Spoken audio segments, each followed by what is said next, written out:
இது பரஸ்பர புரிதல் அடிப்படையில் நடத்தப்பட்ட ஒரு போலி ரைடு மாதிரி தான் தெரியுது. சீமான் ஒன்றிய அரசாங்கத்தையோ பாஜகவையோ எதிர்த்து முதன்மையாக அவர் அரசியல் பண்றதில்லை. எண்ணெயை கரைக்க சொல்லியோ எண்ணெயுடைய நடவடிக்கைகள் பற்றியோ அவர் கண்டிக்கிறது கிடையாது. அப்படிப்பட்ட எண்ணெயை திடீர்னு இவர் மேல எதுக்கு ரைடு வரணும்? ஒன்றிய அரசாங்கத்தையும் கண்டிக்கிறது கிடையாது, பாஜகவையும் கண்டிக்கிறது கிடையாது. ஆனா இவர் அரசியல் தமிழ் தேசிய அரசியல்னு சொல்லுவார். உட்கட்சி பிரச்சனைகள் அவர் கூட இருக்கலாம், வெளியேறாங்க. கட்சியை மனைவி கிட்ட கொடுக்கலான்னு பாக்குறாரு. அப்புறம் கூட இருக்கவங்க இவர் பேசுறதுக்கும் நடக்க சம்மந்தம் இல்லைன்னு அவங்களுக்கு நிறைய சந்தேகம் வருது. ஆடியோலாம் லீக் பண்ணி விடுறாங்க. இந்த வகையில அவருக்கு திரும்ப செல்வாக்கு சரியறதால அடக்குமுறையை செட் பண்ணி இதன் மூலமா அவர் இமேஜை பில்டப் பண்ண பார்க்கணும். நாடாளுமன்ற தேர்தலில் அவரை திரும்ப இமேஜை தூக்கி நிறுத்தினா திமுக ஓட்டு வராம பாத்துக்கிறதுக்கும் திமுக எதிர்ப்பு ஓட்டு சிதறணுங்கிறதுக்காகவும் இப்போ 8 விழுக்காடே வாங்க முடியுமான்ற சந்தேகம் வந்துச்சு. அந்த மாதிரி தான் உட்கட்சி பிரச்சனைகள்லாம் இருக்கு. 8 விழுக்காடை உறுதிப்படுத்தணும், 8 விழுக்காடுக்கு மேலேயாவது காட்டணுங்கிறதுக்காக இந்த ரைடு செட்டப் பண்ணிருக்காங்க. 10 வருஷங்களுக்கு மேலாக நான் தான் விடுதலை புலி பிரதிநிதி, தான் ஒரு விடுதலை புலி தான், இதை போட்டு நேற்று பேசியிருக்காரு விடுதலை புலின்னு சொல்லி இப்படி பேசக்கூடியவங்க 10 ஆண்டு கால பிஜேபி ஆட்சி, 10 வருஷமா அவருக்கு வராத எண்ணெய் ரைடு இப்ப ஏன் வருது? விடுதலை புலிகள் இயக்கத்தை சார்ந்தவர்களோ வேற தடை செய்யப்பட்ட இயக்கத்தை சார்ந்தவர்களோட எங்களுக்கு தொடர்புகள் இல்ல.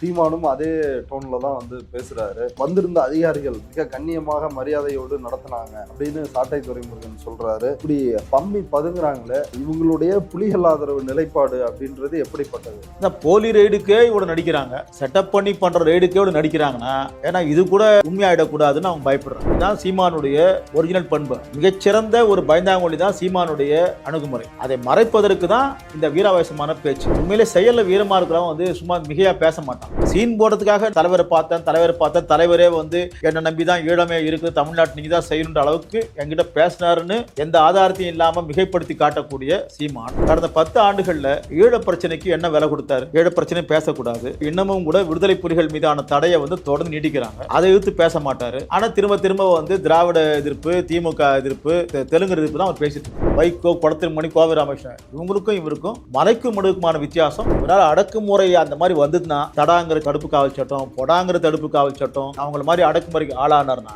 ஐயோ வேண்டான்னு நெடுஞ்சானுகிட படுத்தே விட்டானேன்னு படுத்துருவார். ரூட்ஸ் பார்வையாளர்களுக்கு வணக்கம். இன்று நம்மோடு தோழர் பாஸ்கர் அவர்கள் இணைந்துள்ளார். வாருங்கள், அவரோடு பேசலாம். தோழர் வணக்கம். தோழர், நாம் தமிழர் கட்சி நிர்வாகிகள் வீட்டில் ரைடு, குறிப்பாக என்ஐஏ ரைடு அப்படின்ற செய்தி பரபரப்பாக பேசப்பட்டு வருகிறது. சாட்டை துரைமுருகன் அவருடைய திருச்சி வீடு இடுமாவனம் கார்த்திகை 5ஆம் தேதி நாளை ஆஜராக சொல்லி என்ஐஏ சம்மன் பண்ணியிருக்கிறாங்க. அதுபோல தென்னகம் விஷ்ணு அப்படின்னு தென்னகம் என்ற யூடியூப் சேனல் நடத்துகின்ற நாம் தமிழர் கட்சி சார்ந்தவர், அதே போல இசை மதிவாணன், இப்படி ஒரு 7-8 நாம் தமிழர் கட்சி நிர்வாகிகளுக்கு என்ஐஏ ரைடு வந்திருக்குது. நேற்று முன்தினம் காலை 6 மணி முதல் 9 மணி வரை அந்த சர்ச் நடந்திருக்குது. அந்த சர்ச்சில் அந்த சோதனையில் பிரபாகரன் தமிழர் எழுச்சியின் வடிவம் அப்படின்ற பழநெடுமாறன் நூலும், திருப்பி அடிப்பேன் அப்படின்ற சீமானுடைய நூலையும் பறிமுதல் செய்திருக்கிறார்கள். இந்த ரைடு சம்பவத்தை நீங்க எப்படி பாக்குறீங்க? இந்த ரைடு பொறுத்த வரைக்கும் பொதுவாக என்ஐஏ நம்ம எதிர்க்கணும், கலைக்கப்பட வேண்டிய ஒரு துறை அது. அதனால் அது ஆரம்பித்தது இன்னி வரைக்கும் அது மக்களுக்கு எதிராகத்தான் அந்த துறையே இருக்குது. அது கலைக்கப்பட வேண்டிய துறை. அப்படிப்பட்ட துறை எங்கே ரைடு நடத்தினாலும் அது தப்பு. இது ஒரு விஷயம். இதுக்கு அப்பாற்பட்டு இப்போ நடந்திருக்கக்கூடிய இந்த ரைடை நம்ம எப்படி புரிஞ்சுக்கிறது? இது பரஸ்பர புரிதல் அடிப்படையில் நடத்தப்பட்ட ஒரு போலி ரைடு மாதிரி தான் தெரியுது. ஏன்னா சீமான் ஒன்றிய அரசாங்கத்தையோ பாஜகவையோ எதிர்த்து முதன்மையாக அவர் அரசியல் பண்ணுறதில்லை. என்ஐஏ தமிழ்நாட்டில் ஏகப்பட்ட கேஸ் வச்சுருக்குது.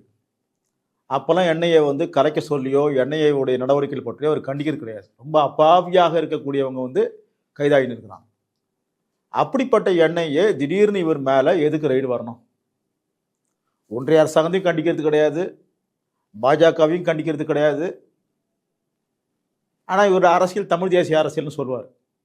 தமிழ் என்ற சொல்லுக்கு எதிரானது பாஜக, அந்த அரசாங்கம் அப்படித்தான்.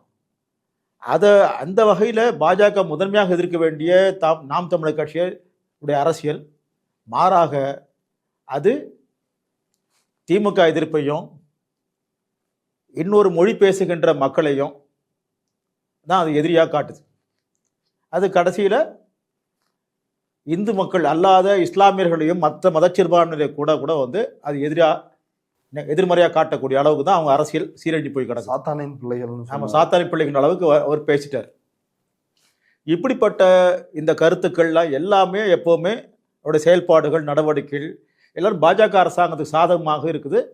அந்த வகையில் பிடிஎம் கூட அதனால தான் அவர் மேலே விமர்சனம் வருது. அப்படிப்பட்ட சூழலில் ரெய்டு எதுக்கு நடத்தணும்? அப்போ ரெய்டு மேலே நமக்கு சந்தேகம் வருது. இந்த ரெய்டின் மூலமாக பாஜகவினுடைய பி டீமா வந்து நாம் தமிழர் கட்சியும் சீமானும் செயல்படுகிறார்கள் அப்படின்ற பொய் உடைந்து விட்டது. என்னையே எங்களை ரைட் பண்றாங்க, நாங்க பாஜகவை எதிர்ப்பதனால தான் எங்களை ரைட் பண்றாங்கன்னு சீமான் சொல்றாரு. சரி, அப்போ என்ன செய்யணும்? திரும்ப பாஜக எதிர்ப்பை முதன்மையாக கூர்மையாக வச்சு பேசணும். பேசுகிறாரா? 3 நாளாக வச்சு பேசுகிறாரா? இல்லை. தற்காப்பு தன்மையில் மாறி மாறி விளக்கம் கொடுக்குறாங்க. அவங்கள ஆதரிக்கக்கூடிய நாச்சியார் சுகந்தி ஒரு காணொலியில் திரும்ப திமுக எதிர்ப்பு தான், இன்னும் திமுக தான் தூண்டி விடுச்சுங்கிற மாதிரி அவங்க சொல்கிறாங்க. இந்த நேரம் கூட எண்ணெயை கலைக்க சொல்லியோ பாஜக அரசாங்கத்தையோ கண்டித்து அவங்க பேசுறதில்லை. அப்படிப்பட்ட சூழலில் சீமான் இப்போ நீங்கள் சொன்ன மாதிரி ஒரு விளக்கம் நேற்று கொடுக்குறாரு. நாங்கள் பி டீம் சொன்னாங்க, திமுக தான் சொல்லிச்சு, பரப்பி விட்டாங்க, இப்போ அது பொய்ன்னு ஆயிடுச்சு. சரி, இந்த அப்போ எதுக்கு இந்த ரைடு நடந்தது? சரி, ஒன்று நாம் தமிழர் கட்சியால் என்ஐஏவுக்கு மற்ற ஒன்றிய அரசாங்கத்துக்கு ஒரு நெருக்கடி வந்திருக்கணும், இந்த அமைப்பை இயங்க விடக்கூடாது அப்படின்னு. அப்படி என்ன இவங்க செஞ்சுட்டாங்க?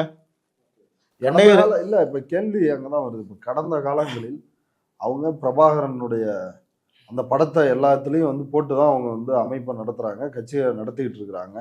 அப்பொழுதெல்லாம் இவங்க வந்து விடுதலை புலிகளோடு தொடர்பில் உள்ளவர்கள் அப்படின்ற சந்தேகம் என்ஐஏவுக்கோ ஒன்றிய அரசிற்கோ ஏஜென்சிகளுக்கோ வராமல் இப்போ ஏன் அந்த சந்தேகம் வருது? இப்போ தான் ஏன் சந்தேகம் வருதுன்னா, அது சந்தேகங்கிறது ஒரு செயற்கையான சந்தேகத்தை காட்டி செயற்கையான ஒரு ரெய்டு வந்து நாடகம் மாதிரி நடத்துகிறாங்க. ஏன் நடத்துகிறாங்க அப்படின்னா, அண்மை காலமாக நாம் தமிழர் கட்சியில் அதனுடைய நடவடிக்கைகள் மூலமாகவும் உட்கட்சி சிக்கல் காரணமாகவும் சீமானுடைய அணுகுமுறை கையாளுதல் காரணமாகவும் உள்ள சில நிர்வாகிகள் வெளியேறினே இருக்கிறாங்க. கடைசியா நம்ம கூட பேசணும், வெற்றிகுமரன் வெளியே வந்தார். அதான் அதற்கு பிறகு வந்து நிறைய பேர் வெளியே வந்துகிட்டே இருக்கிறாங்க. வெளியே வர்றது மட்டும் இல்லாமல் வாரிசு அரசியல்னு அவர் எதிர்த்து பேசுவார். கடைசியில் அவரே வாரிசு அரசியலை செயல்படுத்துகிற மாதிரி கையல்வெளி, அவர் மனைவி கையல்வெளியே பொதுச்செயலர் ஆக்குறாருன்ற மாதிரி பேச்சு கடந்த மாதங்களாக ஓடுது. இப்போ இன்னும் கூடுதலாக அந்த செய்தி போகுது. ஒரு எந்த பொறுப்புலையும் இல்லாத கையல்வெளி தானே போய் திருப்பூர் ஒரு கட்சி ஆஃபீஸை திறக்கிறாங்க. அதான் இதுக்கு அடுத்து இன்னும் சில பேர் இதனால வெளியேறாங்க. இப்படிப்பட்ட சூழலில் அவர் கூட இருக்கிறவங்களே அவர் நடவடிக்கைகள் பிடிக்காம அல்லது உள்குத்து காரணமாக அந்த ஆடியோலாம் வந்து லீக் ஆகுது. அந்த ஆடியோவில் இருக்கிற விஷயங்கள்லாம் அவர் அம்பலப்படுத்தக்கூடிய விஷயங்கள். அந்த ஆடியோ லீக் ஆனது தப்பு இல்லை, அந்த மாதிரி நான் பேசலை, அது பொய்யானது, அப்படி எதுவும் நாம் தமிழர் கட்சி சார்பாக சீமான் சார்பாக எந்த விளக்கத்தையும் கொடுக்கல. அப்போ அதில் என்ன தெரியுதுன்னா, அதெல்லாம் உண்மைன்னு தெரியுது. இப்படிப்பட்ட சூழலில் தான் இன்றைக்கி நாம் தமிழர் கட்சி ஒரு நெருக்கடியில் இருக்குது. சரி, இப்போ நாடாளுமன்ற தேர்தல் வருது. பாஜகவுடைய நிலைப்பாடு என்னென்னா, அது வெற்றி பெறுவதற்கு பல உத்திகளை மேற்கொள்ளுது. அது பல உத்திகளும் இந்த கோயில் பிரச்சனையை எடுத்திருக்குது, அமலாக்கத்துறை கையில் எடுக்குது, என்ஐஏவை கையில் எடுக்குது, இப்படி பல வகைகளை கையில் எடுக்குது. சில கட்சிகளை உடைக்குது, சில கட்சிகளை கண்ட்ரோல் பண்ணுது. இதனுடைய அங்கமாக இப்போ நாம் தமிழர் கட்சி சார்பாக இருக்கக்கூடிய சீமான் திமுக எதிர்ப்பை முதன்மையாக பேசுவார். திமுக போகக்கூடாது என்ற வாக்குகளை எப்படி பாஜகவுக்கு திருப்ப முடியும்? திருப்ப முடியாது. சீமான் பேசுகிற விஷயங்கள் சரியாக இருக்கிற மாதிரி நினைக்கக்கூடியவங்க, தமிழ் தேசிய உணர்வு உடையவங்க, ஒரு பேச சரியாக இருக்கிற மாதிரி தான் தெரியுதுன்னு நினைக்கக்கூடியவங்க, அவங்க சீமானுடைய அன்றைய நடவடிக்கை, அந்த அண்மைக்கால நடவடிக்கை மூலமாக ஒரு அதிருப்தியில் இருக்கிறாங்க. இந்த அதிருப்தி, உட்கட்சி சிக்கல், இதனால் வாக்குகள் டிஃபால்ட்டாக திமுகவுக்கு போயிடக்கூடாது அப்படின்னு ஒன்றிய அரசாங்கம் நினைக்குது. அப்போ திரும்ப திரும்ப திரும்ப சீமானை தூக்கி நிறுத்தணும்.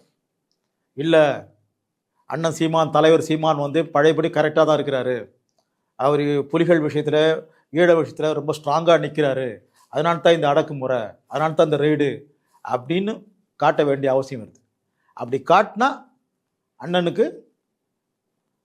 அண்ணன்கிட்ட ஒரு மாற்றமும் கிடையாது, அவர் பழையபடி தான் செயல்படுறாரு அப்படின்னு திரும்ப ஒரு இமேஜ் வந்து பில்டப் நடக்கும். அந்த இமேஜ் பில்டப் மூலமாக நாம் தமிழர் கட்சிக்கு ஒரு செயற்கையான உயிர் கிடைக்கும். அந்த இமேஜ் பில்டப் மூலமாக கொஞ்சம் வாக்குகள் சிதறக்கூடிய வாக்குகள், திமுகவுக்கு போகக்கூடிய வாக்குகளை அவர்கிட்டே திரும்ப வரும் அப்படின்னு வந்து இந்த ரெய்டு மூலமாக ஒன்றிய அரசாங்கம் ஒரு முடிவுக்கு வருது.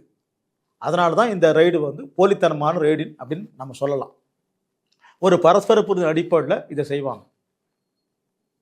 அந்த வகையில் தான் இது நடக்குது. ஓ, அப்படின்னா சீமான் கேள்வி எழுப்புறாரு, இந்த கட்சியினுடைய தலைமை ஒருங்கிணைப்பாளர் நான், என் வீட்டுக்கு ரைடு வராம என் தம்பிங்க சின்ன சின்ன பசங்க வீட்டுக்கெல்லாம் எதுக்கு என்ன ரைடு போகுது எப்பவுமே அப்படின்றாரு. நான் வந்து 5ஆம் தேதியும் சரி 7ஆம் தேதியும் நான் வந்து ஆஜராகிறேன் என்னைய ஆபீஸ்ல, என்கிட்ட கேட்டுதான் அவங்கலாம் பதில் சொல்ல போறாங்க அப்படின்னு இன்னொரு பதிலையும் சொல்லிருக்காரு. எப்பவுமே இது மாதிரியான ரைடு சில நேரங்களில் சில அமைச்சர்கள் கிட்ட போய் கைது பண்ணிட்டு தான் அப்புறமா தான் அரவிந்த் கெஜ்ரிவால் கிட்டே இப்போ வராங்க. அப்போ எடுத்த உடனே வந்து பெரிய தலைவர்கிட்ட தலைமையில் இருக்கிறவங்க கிட்ட போயிட மாட்டாங்க. இது வந்து ஒரு உத்தியாக ஒரு நடைமுறையாக கடைபிடிப்பாங்க. அது என்ஐஏ ரெய்டாக இருந்தாலும் சரி, அல்லது அமலாக்கத்துறை ரெய்டாக இருந்தாலும் சரி, வேறு ஏதாவது கைது இருந்தாலும் சரி, கடைசியாக தான் தலைமை கிட்ட போவாங்க. அப்போ தலைமை கிட்ட அடுத்து போவாங்க. இப்போ எப்படி கடைசியாக ஜார்க்கண்ட் முதலமைச்சர்கிட்ட வந்துட்டாங்க, அதுக்கு அடுத்து டெல்லி முதலமைச்சர் வராங்க. என்னைக்கு வேணால் டெல்லி முதலமைச்சர் கைதாகலாம்.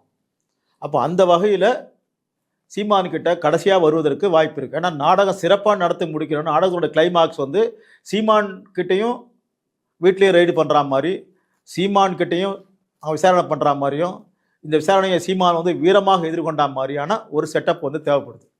அப்போ அதுக்கு கடைசியாக சீமான் கிட்ட வரும். அதனால் சீமான் கவலைப்படுத்த என்கிட்ட வரலையே, என்கிட்ட வரல, அவர் கவலைப்பட வேண்டிய அவசியமும் கிடையாது. கட்டாயம் வருவாங்க.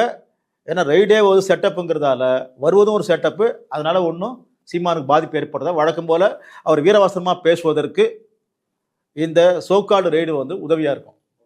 இப்போ இதில் வந்து சாட்டை துரைமுருகன் ஒரு வீடியோ வெளியிட்டிருக்கிறாரு. அந்த வீடியோவில் அவர் கொடுத்த விளக்கம் என்னன்னா, ஓமலூரில் சில நபர்கள் வந்து ஆன்லைனில் பார்த்து துப்பாக்கி எப்படி தயாரிக்கிறதுன்னு அதில் அந்த தயாரிப்பில் ஈடுபடுறாங்க. அவங்க விடுதலை புலிகளோடு அல்லது தடை செய்யப்பட்ட இயக்கத்தோடு தொடர்புடையவர்களாக கருதப்படுறாங்க. அவங்க எங்களோட தொடர்புல இருந்தாங்க அப்படின்றதான் என்ஐஏவுக்கு எழுந்திருக்கிற சந்தேகம். அதனாலதான் நேற்று வந்து அந்த ரைடு நடந்துச்சு அப்படின்னு சொல்றாரு. அதை சொல்லிட்டு அவர் சொன்ன பதில்கள் தான் ரொம்ப ஆச்சரியமா இருக்குது. அவங்க வந்து தடை செய்யப்பட்ட இயக்கங்கிறாங்க, விடுதலை புலிகளோட எங்களுக்கு எதுக்கு தொடர்பு இருக்குது, விடுதலை புலிகள் வந்து எங்க இருக்குது அப்படின்னு அவரும் சொல்றாரு. சீமானும் அதே டோன்ல தான் வந்து பேசுறாரு. அப்புறம் வந்திருந்த அதிகாரிகள் மிக கண்ணியமாக மரியாதையோடு நடத்தினாங்க அப்படின்னு சாட்டை துரைமுருகன் சொல்றாரு. ஒரு வழக்கமான ஒரு வீராவேசம் அதெல்லாம் எதுவுமே இந்த துணியில சீமான் பேசுனதுலையும் இதுலயும் இல்லையே. இதுதான் சீமானுடைய ஒரிஜினல் பண்பு. அவருடைய வீரவாசனம்லாம் என்பது மேல் பூச்சி தான். இதுவே செட்டப் பண்ண ரைடாக இருந்தால் கூட இது நிஜமாயிடக்கூடாது என்ற ஒரு அச்சமாக அவருக்கு இருக்குது. அதனால தான் வந்து இந்த அளவுக்கு வந்து தண்ணீர் விளக்கம் கொடுக்குறாரு. ஒன்று. அப்புறம் ஓமலூர் விஷயத்தை பொறுத்த வரைக்கும் அது 2022 பதிவு செய்யப்பட்ட கேஸு. அதில் கைது செய்யப்பட்டவங்க ஒரு ஆண்டுக்கு மேலே சிறைச்சாலை இருந்து பின்னாடி வெளியே வந்துட்டாங்க. அவங்க வழக்கு பதியப்பட்டு ஒரு வருஷம் தாண்டின பிறகு ஒன்று இவங்க ரைட் நடத்திருந்தா 2022 அப்போவே நடந்திருக்கணும். அவங்க சிறையில் ஒரு வருஷம் இருந்து பிணையிலையும் வெளியே வந்துட்டு பிறகு இப்போ ஏன் வந்து 1.5 வருஷத்துக்கு முன்னாடி நடந்தது வந்து இப்போ ஏன் காட்டணும்? அப்போது சும்மா அந்த காரணத்தை வந்து பயன்படுத்திக்கிறாங்க. என்னை ஏதோ ஒரு காரணம் சொல்லி தான் அதனோட தொடர்ச்சின்னு காட்டணும். அதுக்காக செய்யக்கூடிய விஷயம். இவர் 10 வருஷங்களுக்கு மேலாக தான் விடுதலை புலி பிரதிநிதி, தான் ஒரு விடுதலை புலி தான், இதை இப்போ நேற்று பேசியிருக்காரு விடுதலை புலின்னு சொல்லிட்டு இப்படி வந்து பேசக்கூடியவங்க அப்போல்லாம் வந்து வராது ரைடு. 10 ஆண்டு கால பிஜேபி ஆட்சி, என்ஐஏ 15 வருஷமாக இருக்குது. 10 வருஷமாக அவருக்கு வராத என்ஐஏ ரைடு இப்போ ஏன் வருது? அப்போது நாடாளுமன்ற தேர்தலில் அவரை திரும்ப இமேஜை தூக்கி நிறுத்தினா கொஞ்சம் ஓட்டு அவர்கிட்ட வந்து திமுக எதிர்ப்பு ஓட்டு வந்து திமுக திமுக ஓட்டு வராமல் பார்த்துக்கிறதுக்கும், திமுக எதிர்ப்பு ஓட்டு வந்து சிதறணுங்கிறதுக்காகவும், சிதறனா ஒரு வகையில் திமுக சாதகமாக கூட இருக்கும். ஆனால் கொஞ்சம் கூடுதலாக இவர் பக்கம் போகும். இவங்க 8 விழுக்காடு எங்களுக்கு வந்திருக்குது, இப்போ இந்த முறை இரட்டை இலக்கத்தில் நாங்கள் நிறைய வாங்குவோன்னு சொல்கிறாங்க. இப்போ 2 விழுக்காடே வாங்க முடியுமான்ற சந்தேகம் வந்துடுச்சு. அந்த மாதிரி தான் உட்கட்சி பிரச்சனைகள்லாம் இருக்குது. இப்போ அதை 8 விழுக்காடை உறுதிப்படுத்தணும், 8 விழுக்காடுக்கு மேலேயாவது காட்டணுங்கிறதுக்காக இந்த ரெய்டு வந்து செட்டப் பண்ணியிருக்கிறாங்க. ஓகே. இப்போ வெளிநாட்டில் இருந்து ஈழத்தமிழர்கள் தான் பேசுகிறாங்க, யாரும் விடுதலை புலிகள் இயக்கத்தை சார்ந்தவர்களோ இல்லை வேற எந்த தடை செய்யப்பட்ட இயக்கத்தை சார்ந்தவர்களோட எங்களுக்கு வந்து தொடர்புகள் இல்லை, அது யாருன்னு சொன்னாங்களா வேணா நாங்கள் அதை வந்து தெளிவுபடுத்த தயாராக இருக்கிறோம் அப்படின்னு இப்படி பம்மி பதுங்குறாங்களே, இவங்களுடைய புலிகள் ஆதரவு நிலைப்பாடு அப்படின்றது எப்படிப்பட்டது? இந்த போலி ரெய்டுக்கே இவ்வளோ நடிக்கிறாங்க, செட்டப் பண்ணி பண்ணுற ரெய்டுக்கே இவ்வளோ நடிக்கிறாங்கன்னா, ஏன்னா இது கூட உண்மையாயிடக்கூடாதுன்னு அவங்க பயப்படுறாங்க. இதுதான் சீமானுடைய ஒரிஜினல் பண்பு. மிகச்சிறந்த ஒரு பயந்தாங்கொழி தான் சீமானுடைய அணுகுமுறை. அதை மறைப்பதற்கு தான் இந்த வீராவேசமான பேச்சு. உண்மையிலே செயலில் வீரமாக இருக்கிறவங்க வந்து சும்மா மிகையாக பேச மாட்டாங்க. அவருடைய பேச்சே வந்து மிகையான ஒரு பேச்சு. இது வரைக்கும் நீங்கள் சொன்ன மாதிரி அந்த நாட்டுக்கு அந்த நாட்டில் இவங்க பேசுகிறாங்க, அந்த நாட்டில் இவங்க பேசுகிறாங்க, இவங்க கொடுக்குற பேட்டி, யூடியூப் சேனலு, இவங்க கட்டி வச்சுக்கிற பிம்பம், ஈழத்தமிழர்கள் வந்து சீமான் தான் ஈழத்தை வாங்கி கொடுப்பாரு, சீமான் தான் தமிழ்நாட்டுக்குள்ள இருக்கக்கூடிய செல்வாக்கு மிக்க ஆளுன்னு வந்து இப்படி ஒரு பிம்பத்தை தான் இவங்க தான் செயற்கையாக உருவாக்கினாங்க. அதுக்கு நிறைய வந்து கிளைம் பண்ணிக்கினாங்க. இப்போ தொடர்பே இல்லைன்னா என்ன அர்த்தம்? சரி, தொடர்பே இல்லைன்னா எப்படி அவங்க வந்து அன்போட தொடர்பில் வராங்க, அன்பு கொண்டு பேசுகிறாங்க, எங்கள் மேலே அக்கறையோட விசாரிக்கிறாங்கன்னு இப்போ சாட்டி திரும்புறன்னு பேசுகிறாரு. ஓகே. இப்போ இதில் இன்னொரு கேள்வி வருது. இப்போ கடந்த காலத்தில் வந்து கு. ராமகிருஷ்ணன், கொளத்தூர் மணி, வைகோ இவங்க மேலேயும் இதே மாதிரியான குற்றச்சாட்டுகள் வந்து வந்துச்சு. இன்னும் ராஜீவ் கொலை செய்யப்பட்ட சமயத்தில் வந்து திமுக மேலே அப்படியான ஒரு குற்றச்சாட்டு இருந்துச்சு, புலிகளோட உங்களுக்கு தொடர்பு இருக்குது அப்படின்ற அளவுக்கு இருந்துச்சு. அப்போல்லாம் அவங்க அதை எப்படி எதிர்கொண்டாங்க? இப்போ சீமான் புலிகளோடு தொடர்பு அப்படின்ற அந்த விஷயத்தை எப்படி டீல் பண்ணுறாரு? ரெண்டுக்கும் வித்தியாசம் அதான் நிச்சயமாக வித்தியாசம் இருக்குது. மலைக்கும் மடுவுக்குமான வித்தியாசம். நீங்கள் சொன்ன இந்த கொளத்திருமணி, கோவை ராமகிருஷ்ணன், வைகோ இவங்கெல்லாம் அன்னிலேருந்து இன்னை வரைக்கும் ஆதரிப்போம். அந்த அளவுக்கு புலிகள் விஷயத்தில், ஈழ விஷயத்தில் அவங்க பகிரங்க நிலைப்பாடு எடுக்கிறவங்க, எடுக்க போகிறவங்க, அதுக்கு விலையும் கொடுப்பாங்க. ஆனால் சீமான் பொறுத்த வரைக்கும் அதில் இம்மி அளவு கூட விலை கொடுக்கல, இம்மி அளவு கூட நிற்க மாட்டார். அவங்க சந்தித்த அடக்குமுறைகளை சீமான் சந்திச்சார்னா, இல்லை அவங்க வந்து புலிகளோடு தொடர்பு இருக்கா அப்படின்னா அது வெளிப்படையாகவே ஆமான்னாங்க. ஆமாம், அவங்க வெளிப்படையாக ஆமான்னு சொன்னாங்க. போயிட்டு வந்ததை வந்து காட்டினாங்க, படம் காட்டினாங்க, எல்லாமே காட்டி இனிமேல் கூட நாங்கள் ஈழத்தை ஆதரிப்போம்னு கூட அவங்க சொல்கிறாங்க. இவர் சீன் போடுறதுக்காக நான் அவரை தலைவரை பார்த்தேன், தலைவரே வந்து என்னை நம்பி தான் ஈழமே இருக்குது, தமிழ்நாட்டு நீங்கள் தான் செய்யணுன்ற அளவுக்கு என்கிட்ட பேசினாருன்னு எந்த ஆதாரத்தையும் இல்லாமல் மிகைப்படுத்தி காட்டக்கூடிய சீமான் கடந்த 10 ஆண்டுகளில் ஈழ பிரச்சனைக்கு என்ன விலை கொடுத்தாரு? ஈழ பிரச்சனை பேசக்கூடாது, ஈழமே இல்லைன்னு சொல்லக்கூடிய ஒரு நிலைமையில இன்னமும் கூட விடுதலை புலிகள் மீதான தடையை வந்து தொடர்ந்து நீட்டிக்கிறாங்க. அப்போ அதுக்கு என்ன காரணம்? அதை எதிர்த்து பேச மாட்டார். ஆனால் திரும்ப வந்து திராவிட எதிர்ப்பு, திமுக எதிர்ப்பு, வடவர் தெலுங்கு எதிர்ப்பு தான் அவர் பேசிட்டு இருக்கிறார். அப்போ அடிப்படையில் இவர் அந்த மூவர் சொல்லிங்களே, வைகோ, கொளத்திருமணி, கோவை ராமகிருஷ்ணன், இவருக்கும் மலைக்கும் மடுக்குமான வித்தியாசம் உண்டு. இவரால் அடக்குமுறை அந்த மாதிரி வந்ததுன்னா தடாங்கிற சட்டம், தடுப்பு காவல் சட்டம், பொடாங்கிற தடுப்பு காவல் சட்டம், வேற ஏதாவது கருப்பு சட்டங்கள் அவர் அவங்கள மாதிரி அடக்குமுறைக்கு ஆளானார்னா, ஐயோ வேண்டான்னு நெடுஞ்சானுகிட்ட படுத்தே விட்டானேன்னு படுத்துருவார். ஓகே. ஒன்றிய அரசு கிட்ட சரண்டர் ஆயிடுறாரு. நிச்சயமா சரண்டர் ஆவார். சரண்டர் பாணியில் இருக்கிறதால தான் அவர் மேலே அடக்குமுறை பெருசாக வரல. இந்த அடக்குமுறை கூட செட்டப் தான். ஓகே. இப்போ இன்னொரு கேள்வி வந்து வருது, இந்த கேள்வியோட தான் தொடர்பில் இருக்குன்னு நினைக்கிறேன். கிட்டத்தட்ட வந்து இந்த ஈழம், தமிழின உணர்வு இதெல்லாம் பாஜகவிற்காக அறுவடை செய்வது தான் சீமானுடைய அரசியலாக இருக்கிறது அப்படின்ற ஒரு குற்றச்சாட்டு ஒரு புறம் இருக்குது. ஏன்னா இப்போ அங்கே ராமர்ன்றாங்க, இவர் முருகன்றாரு, அவர் வந்து தாய் மதத்துக்கு திரும்புன்னு அவங்களும் சொல்கிறாங்க, இவரும் அதே மாதிரி சொல்கிறாரு. இப்படி பல ஒற்றுமைகள் இருந்தாலும் இன்னொரு முக்கியமாக அடிப்படையாக இந்த கட்சியே வந்து குருமூர்த்தியும் சோ ராமசாமியும் தான் ஆதித்தனார் குடும்பத்திட்ட இருந்து வாங்கி இவர்கிட்ட வந்து கொடுத்தாங்க அப்படின்ற ஒரு விஷயம் வந்து திரும்ப சொல்லப்படுது. அது உண்மையா? ஆமாம், அது உண்மைதான். அதுக்கேற்ற மாதிரி அது நிரூபிக்கிற மாதிரி தான் இவருடைய நிலைப்பாடுகள், கருத்துக்கள், நடவடிக்கைகளாம் அமையுது. குறிப்பாக தமிழ் என்ற சொல்லுக்கே எதிராக பாஜக முதன்மையாக எதிர்க்காமல் இவர் மற்றவங்களை தான் எதிர்க்கிறார்.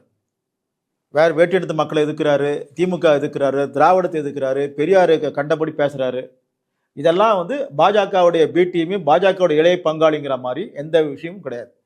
கடந்த காலம் என்பதே வந்து ஒரு இருண்ட காலம் தான். இனிமேல் தான் பொற்காலம் வரப்போகுது. இவர் எப்படி பாஜக வந்து கடந்த கால இருண்ட காலத்தை திரும்பி கொண்டு நிறுத்தணும்னு சொல்லி ராமராஜ்யத்தை பற்றி பேசுதோ அதே மாதிரி தான் இவருடைய கொள்கையும் கூட. அவங்க இந்துன்னு பேசுகிறாங்க, ஒரு இந்து தமிழ் பேசுகிறாரு.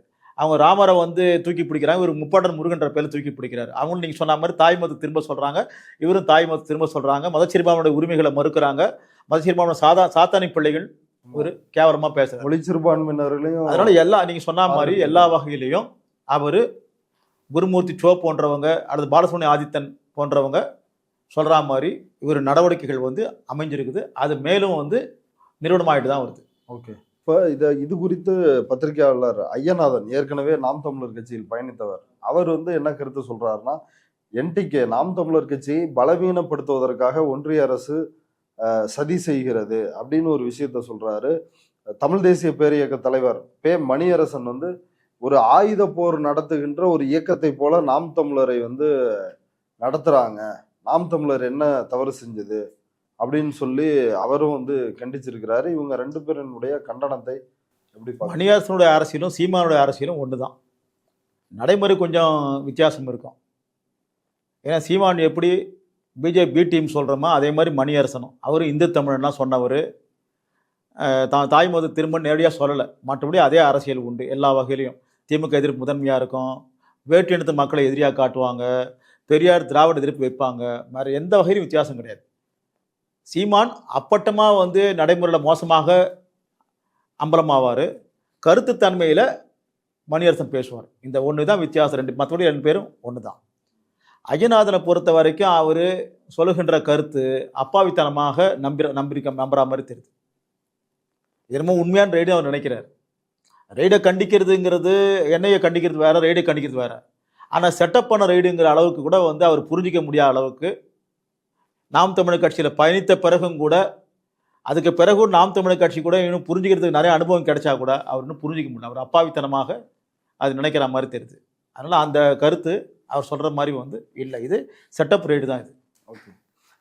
இறுதி கேள்வியா, இப்படி அவருக்கு கடுமையான நெருக்கடிகள், இப்போ ஒரு புறம் வந்து மனைவியை வாரிசு அரசியலாக கொண்டு வந்து அவங்கள பொதுச் செயலாளராகிற முயற்சி, ஏற்கனவே இருக்கிற முக்கிய நிர்வாகிகளை வந்து வெளியேற்றுவது, இது ஒரு புறம் வந்து நடந்துட்டு இருக்கிறப்ப இந்த ரைடுன்றது முழுக்க முழுக்க சீமானை காப்பாற்றுறதானா?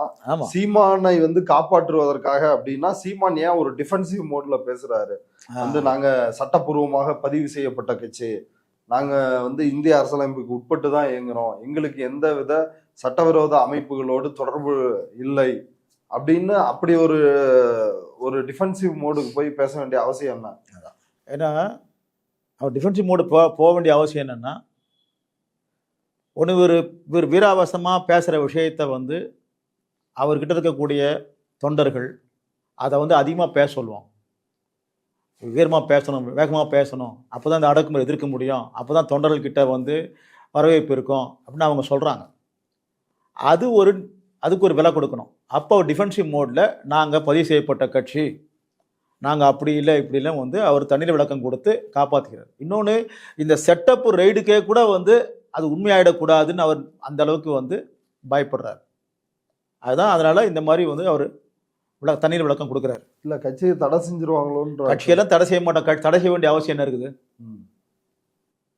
வாங்கி கொடுத்தவங்க தடை செய்யறதுக்காக கொடுத்தாங்க, தடை செய்யறதுக்கான அளவில் என்ன செஞ்சுட்டாங்க இவங்க?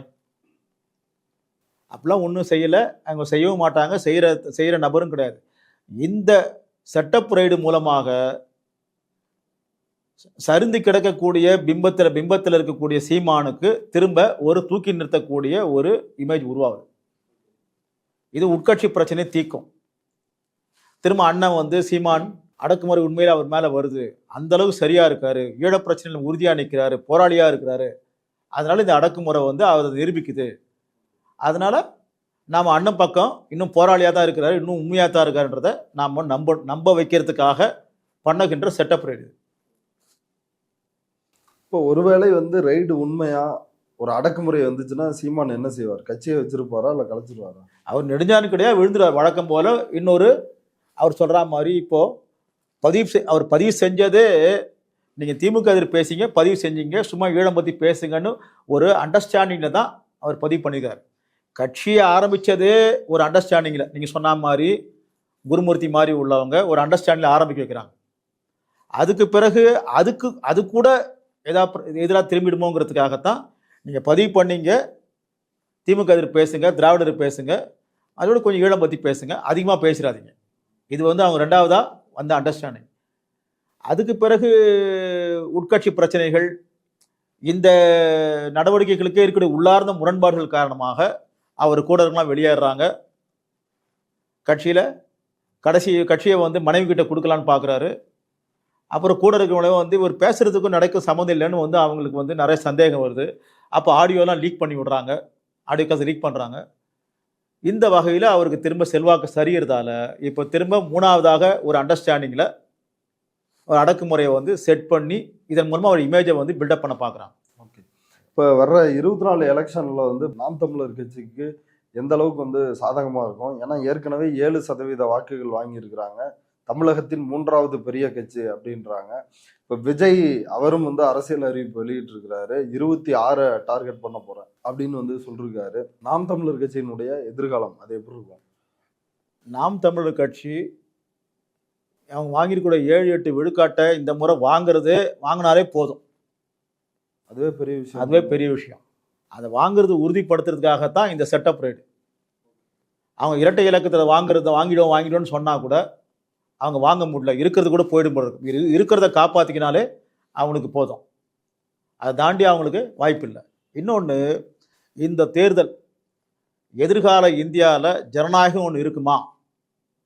அந்தந்த மதத்தை சேர்ந்தவங்க அதை கடைபிடிக்க உரிமை இருக்குமா?